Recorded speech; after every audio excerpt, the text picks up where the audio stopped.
tellement de choses à dire. Je vais avancer. Je vais avancer. La promesse est celle-ci. Dans Genèse chapitre 28, verset 15. Car je ne t'abandonnerai point que je n'ai exécuté ce que j'ai dit. Amen. Elle te plaît cette promesse? Amen. Moi, elle me plaît. Moi, elle me plaît. Seigneur, tu as dit ceci. Tu as dit cela. Seigneur, maintenant, il est temps que tu interviennes dans ma famille. Il est temps que tu interviennes parmi mes enfants. Il est temps que tu me guérisses. Il est temps que tu interviennes en ma faveur. Seigneur, tes promesses sont oui et amen. Amen. Tes promesses, Seigneur, sont oui et amen. Alors, Seigneur, je ne te lâcherai pas que tu me bénis. Amen. Vous comprenez l'attitude? Vous comprenez le mindset? Vous comprenez que ce que Dieu il a promis, il va l'accomplir. Alors, disons maintenant, Seigneur, je m'attends à toi. Alors on s'est dit, oui, mais il le fera en son temps. Et les années passent. Et beaucoup passent à côté de leur bénédiction. Beaucoup passent à côté de leur appel. Beaucoup passent à côté de leur vocation. Et alors que j'étais en train d'écrire ce message, je me le suis parlé à moi, je me le suis prêché à moi. Et je disais, Seigneur, est-ce que j'accomplis pleinement ce que tu as prévu pour moi? Est-ce que je fais bonne route? Est-ce que je suis sur le bon chemin? Seigneur, accomplis ta parole. Ne tarde plus. Jusqu'à quand? Jusqu'à quand?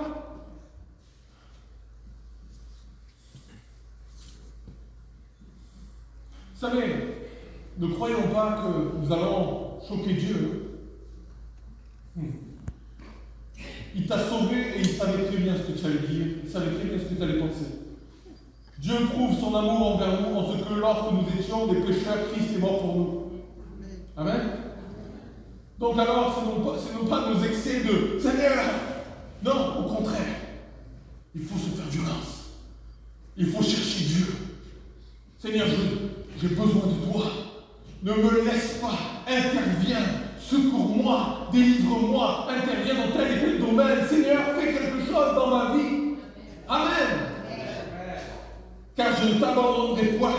Ce qui est bien, c'est que je n'ai exécuté ce que j'ai dit. Ce qui est merveilleux, c'est que Dieu va s'occuper de ce qu'il a dit. Et en plus, si tu restes près de lui, si tu ne fais pas d'outrance, si tu ne pêches pas, si tu ne t'éloignes pas de Dieu, il sera toujours avec toi. Il te gardera toujours, il sera toujours près de toi. Alléluia. Les promesses qui sortent de la bouche de Dieu sont toujours extraordinaires. Et lui seul pourra les accomplir. Dieu, ce matin, nous encourage. Et il nous encourage il nous dit, prends courage. Prends courage ce matin. Peuple de Dieu, prends courage. Mon frère, ma soeur, prends courage. Le ciel est ouvert pour toi. À la croix, Jésus a ouvert le ciel. Et les anges montent et descendent pour nos besoins. Pour nos besoins. Et nous ne devons pas les prier. Alléluia. Vous savez, les hommes font beaucoup de promesses qui ne tiennent pas. Mais notre Dieu n'est pas comme ça. Ok?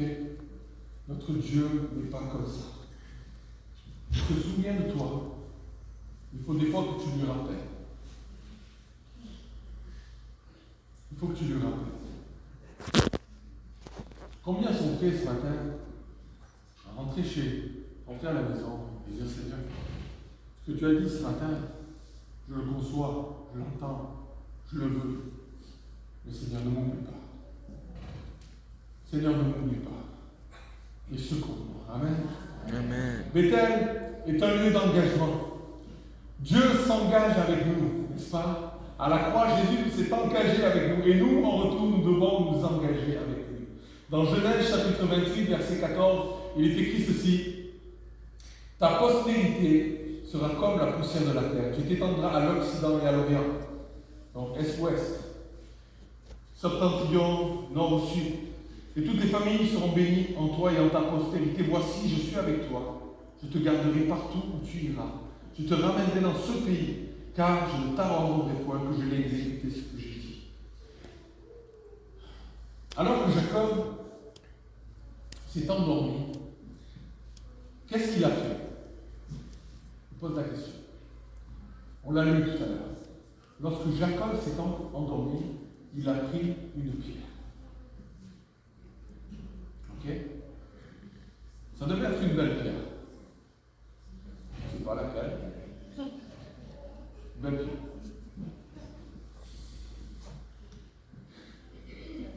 Et il en a fait son chevet. Son coussin. Spécial, non? Oui.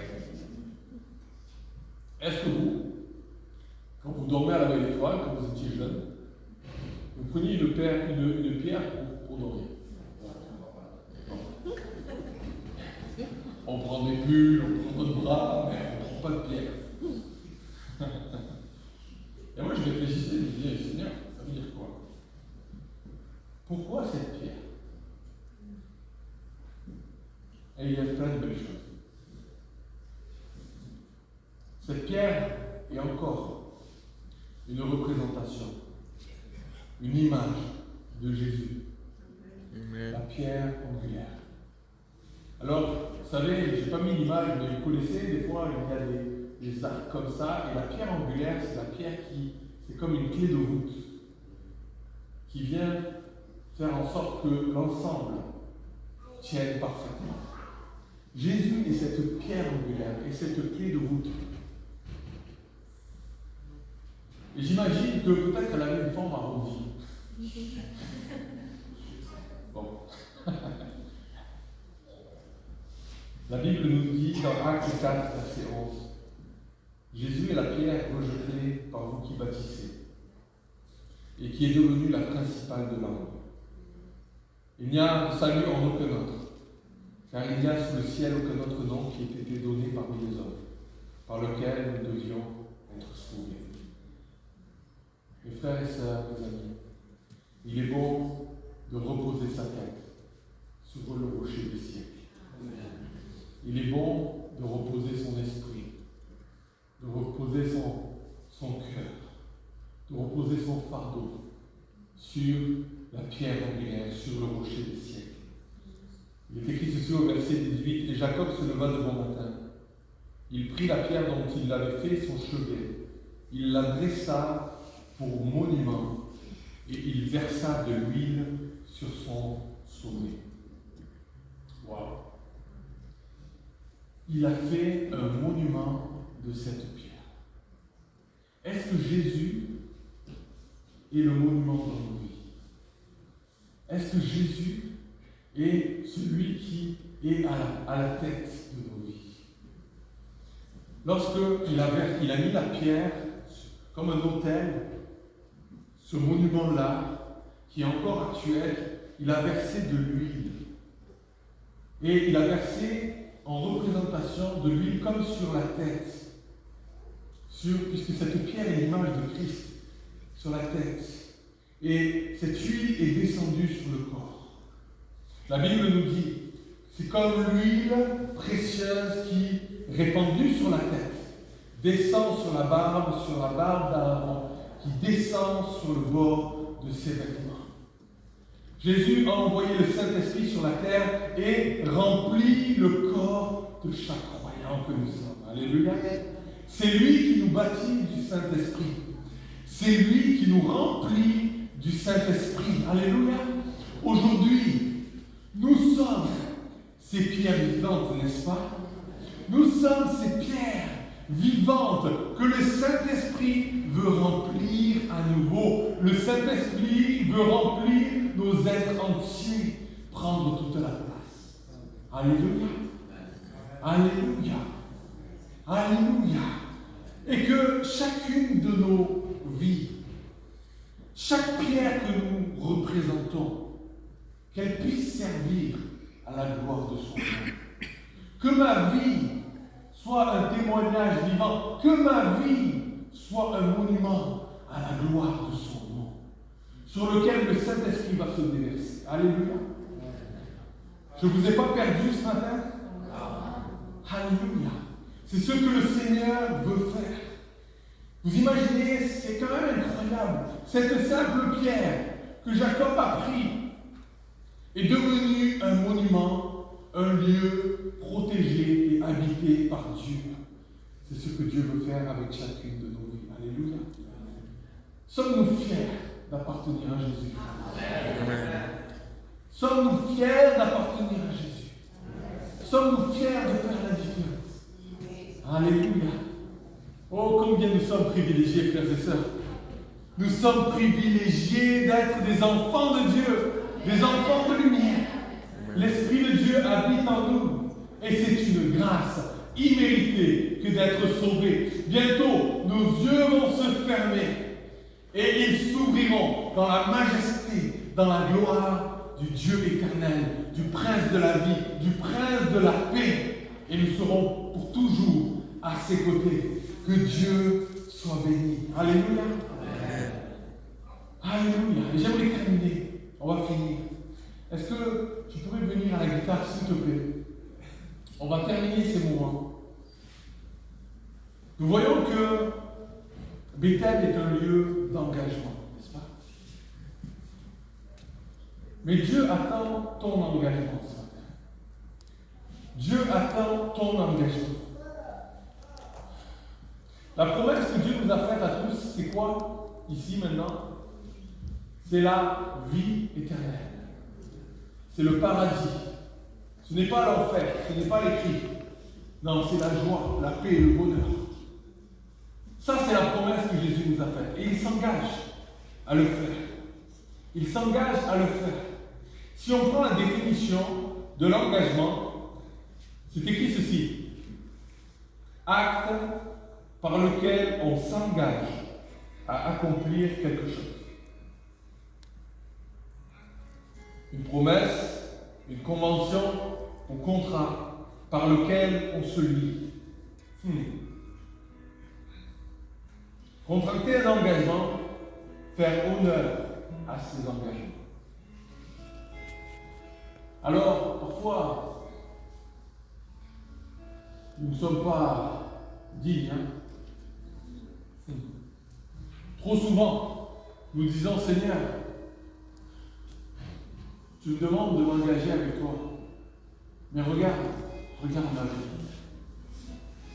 Seigneur, je n'y arrive pas.